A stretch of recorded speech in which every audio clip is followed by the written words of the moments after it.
আজ 1 জানুয়ারি আমরা সপরিবারে এসেছি এক বন্ধুর বাড়ি। তার বাড়িতেও একটি পোষ্য রয়েছে আর ওর নাম লিও। আমরা একই কমপ্লেক্সে থাকা সত্ত্বেও চেরির আর লিওর কোনোদিনও আজ অব্দি দেখা সাক্ষাৎ হয়নি, তাই আজ চেরিরও নিমন্ত্রণ ছিল। দুজন দুজনকে দেখে প্রথমে একটু লম্পঝম্প করলো আর তারপর বেশ বন্ধুত্ব হয়ে গেল দুজনের মধ্যে। দুজন মিলে বেশ অনেকক্ষণ খেললো তারা। আসনটা কি অপূর্ব সুন্দর না? আজ সোমবার, এই বছরটা শুরু হলো ভোলে বাবার দিন দিয়ে। বাবা যেন তার কৃপা আশীর্বাদ আমাদের প্রত্যেকের মাথার ওপর রাখেন, এই প্রার্থনা করি। লিওকে দেখছেন, ভীষণ মিষ্টি স্বভাবের একটা বাচ্চা, এত সুইট, এত ওবিডিয়েন্ট বাচ্চা আমি সত্যি খুব কম দেখেছি। তারপর আমরা সবাই ডিনার সেরে ফেললাম। বেশ টেস্টি আর ইয়মি ডিনার ছিল।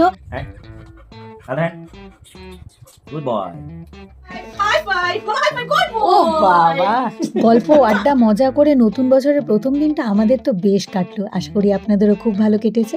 সবাই ভালো থাকবেন, সুস্থ থাকবেন। দেখা হচ্ছে কিন্তু খুব তাড়াতাড়ি।